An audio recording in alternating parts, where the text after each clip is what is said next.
Hello, my name is Tiffany, and I am the narrator.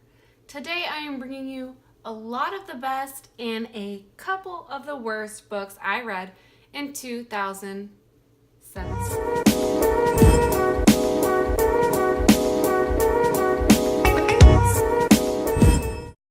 So, this is a little late.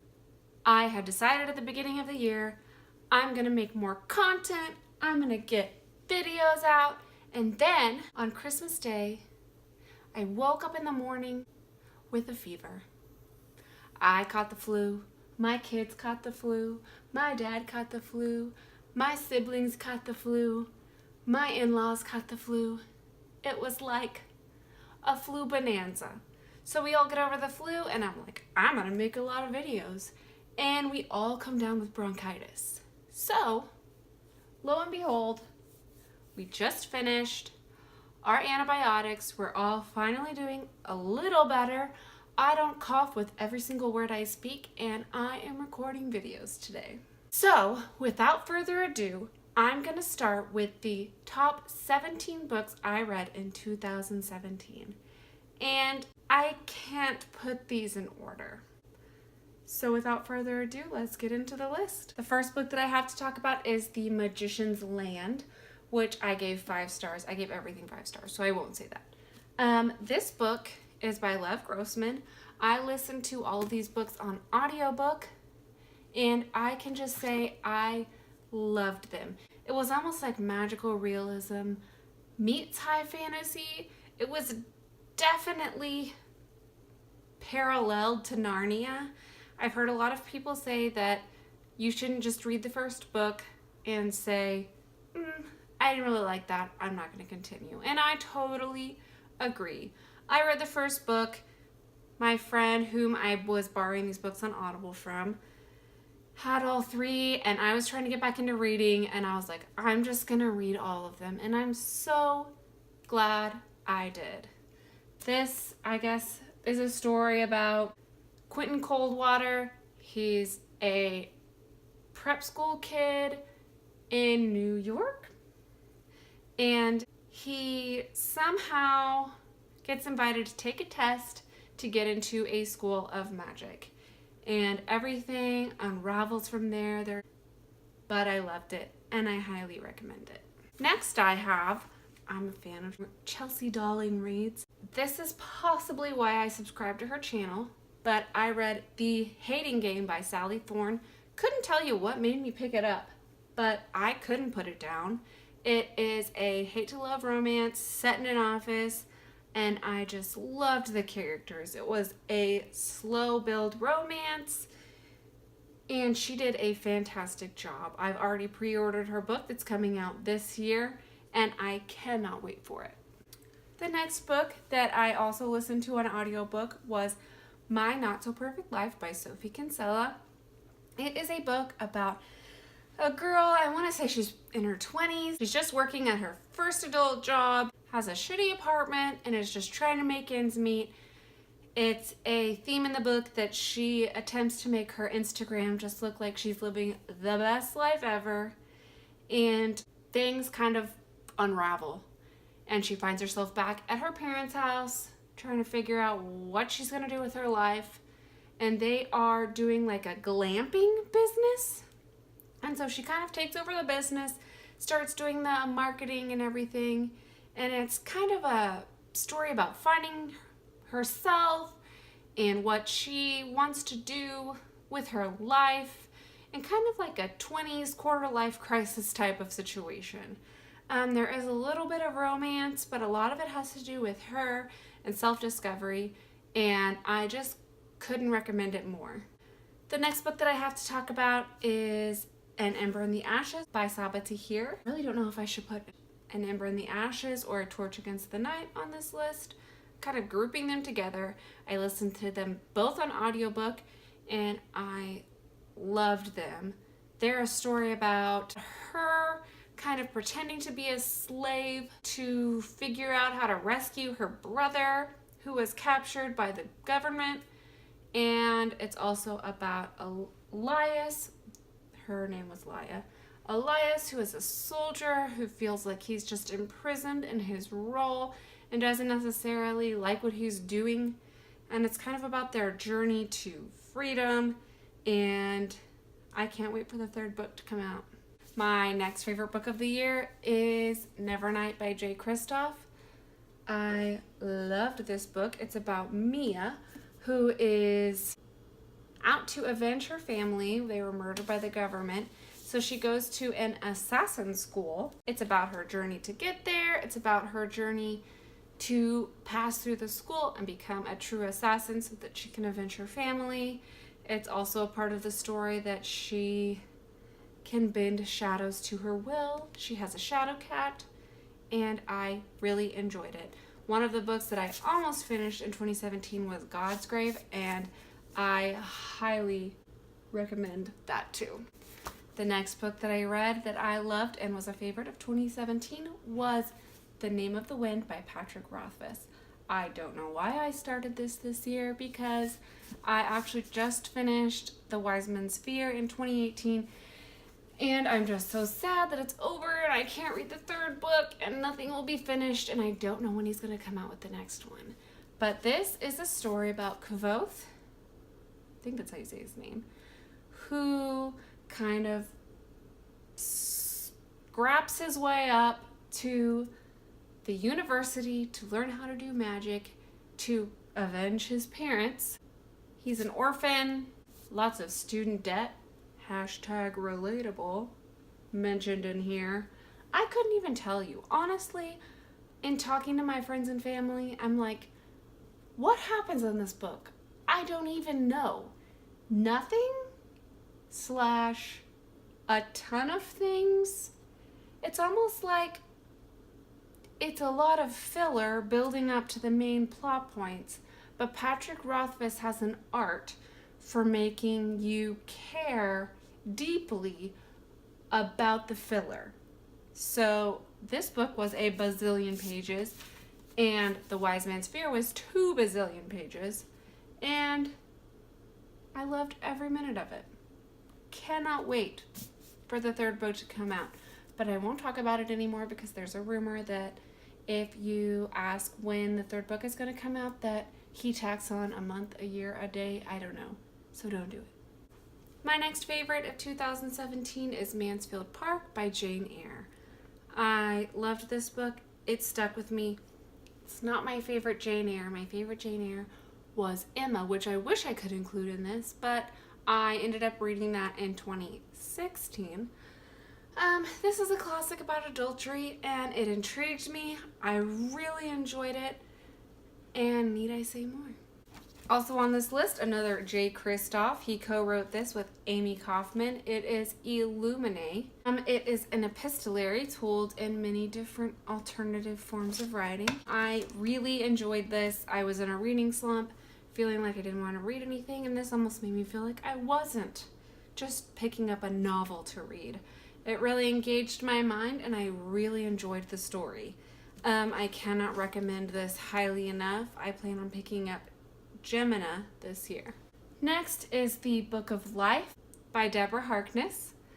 I listened to these on audiobook, and I wrote on my Goodreads review that I don't know if I would have necessarily given this series 5 stars, although it would have been close, if it were not for the narrator. The narrator was amazing. She captured each different personality so well. I could tell every character she was imitating, speaking for, when she was speaking for them, easily. And there were a ton of characters in this story. This story is about a woman who is a witch, and she's just trying to live a normal life. So, needless to say, she meets a vampire and falls in love. I almost said that I was going to describe this like Twilight for adults, but it's definitely much deeper, better written, and has a better plot than Twilight. I enjoyed all 3 books and couldn't recommend them more. Next book that made the list was Down Among the Sticks and Bones by Seanan McGuire. I loved this book. It was about some characters in Every Heart a Doorway, which is a book about a school for kids who have come back from portal worlds, such as Narnia, like Alice from Alice in Wonderland. They get back to Earth and they just aren't dealing well. So there's a school for them to kind of go to therapy and learn to cope and be with kids who know what they're going for. I didn't quite enjoy that book as much as this one, but that could have just been because I was in a slumpy mood. It took me a while to read. I don't know if it was the book or just my mood, but needless to say, that really lowers the score. I picked up this book and it was about Jack and Jill, who are characters in that book, and I really loved it. The next thing I have on this list is Dreams of Gods and Monsters by Laini Taylor. I loved this series. I can't tell you almost anything about it because the first book is almost like a mystery that releases a world for this series. I loved the writing, I loved the characters, I loved the plot, and I'm so glad I finished this. My goal in 2017 was to finish this series so that I could read Strange the Dreamer, and I did that, and I will be reading Strange the Dreamer soon and hoping that it will be on my list for 2018. My next favorite is A Conjuring of Light by V.E. Schwab. I loved this series. I loved the characters. I will say that the first book, it was almost like it could have been a standalone. Like, I finished it and I was like, cool. I could just not pick up the other two books and be completely fine. But I'm glad I did. This is a book about Kel, who is an Ontari, which means he can travel between different parallel universes. There's different Londons, which are parallel. There's Grey London, which is like our world, Red London, which is his world, White London, and Black London. Basically, it's on a scale from what I just said of no magic to so much magic that it imploded on itself. And he kind of was carrying things from one London to another. Things ensue, and I just really loved it. I remember that I finished this book on the way to work, and I was just crying. And anything that can get me to cry is going to be on my favorites list. My next favorite is Jane Eyre by Charlotte Bronte. It is the story of Jane Eyre, who is really just an unlucky girl. She is made an orphan. Honestly, a large portion of the beginning of the book is just her being treated terribly as a child. And then she finally gets to Mr. Rochester, and things ensue. It's a love story, but it's definitely a slow burn with a lot of twists and turns, and I really enjoyed it. Next book is the only romance book to make the list, and it is The Duchess Deal by Tessa Dare. I really enjoyed this book. I plan on reading more of her books in 2018. This is a romance novel about the Duke of Ashbury, who needs a wife to continue his line, and Emma Gladstone, the vicar's daughter, who is just poor and could use some money. And so basically they decide it's almost kind of like a Beauty and the Beast retelling, except not, it's like a romance version. It's almost, they kind of decide, hey, let's get married. We can do it in the dark. Oh, speaking of, the Duke of Ashbury is like, he's a beast because he is burned. Like, half of his body is completely burned, so he's not the most handsome anymore. So he's like, let's just do it in the dark till you get pregnant, give me an heir, it'll be fine, and then we can ship you off and never see you again. Of course, this is a romance novel, so the happy ending, they fall in love, and I don't want to give you any more details. I really enjoyed this, I enjoyed the characters, and I highly recommend this one. Next is Aristotle and Dante Discover the Secrets of the Universe by Benjamin O'Leary Sands. This was narrated, I listened to the audiobook, it was narrated by Lin-Manuel Miranda, and I can't say it was a very plot-driven book. It was a very character-driven book. It was not what I expected, and I enjoyed every second of it. As I said, if books can invoke emotions in me, they're really going to get 5 stars, and this book definitely did. It's about Aristotle and Dante. I was spoiled basically for the twist in this book, so it was interesting reading it having been spoiled, but I wanted to read it regardless. It's about their friendship and just kind of what becomes of it. I loved it. Can't recommend it more. Next, I have The Upside of Unrequited by Becky Albertelli. This is a book about Molly, who is an overweight girl. She has had 26 crushes and, never pursued any of them. Her twin sister gets a girlfriend, and she just kind of starts analyzing, like, hey, I'd like a significant other. And lo and behold, love triangle. So she's got hipster boy, work friend, and who's she gonna end up with? I just love the writing in this. I've pre-ordered Leon the Offbeat. Becky Albertelli will be an author by author from now on. Next, I just have an honorable mention. I feel like it's weird to say this is my top 18 of 2017, but I guess I'm gonna do that. That is The Raven King by Maggie Stiefvater. I loved this book series. I don't think I loved it as much as my sister, but I loved it nonetheless. It is about Blue and her gang of Raven boys. I guess the back of the book pretty much says Blue can't kiss her true love. There's been a prophecy and she's in a family of seers. It's magical realism book. It's way more than the back of the book says. I definitely highly recommend it, but I don't know if it's for everybody. A lot of these books I would recommend to everybody, and I don't know if I can say this about this book, because I definitely think you have to be a certain type of reader to enjoy this book. But I loved it and gave it 5 stars. Next, I just want to throw out a couple of books that I really didn't enjoy this year. I didn't want to make a whole video about this. I feel like that's a little bit negative. I don't like watching those videos, but I feel like I wanted to mention them. The first one that I have to mention is Miss Peregrine's Home for Peculiar Children by Ransom Riggs. I can't even tell you what was bad about it, but I did not want to keep reading it. I probably would have DNF'd it if I were the type of person to DNF books, which I am not. It's probably a flaw I have.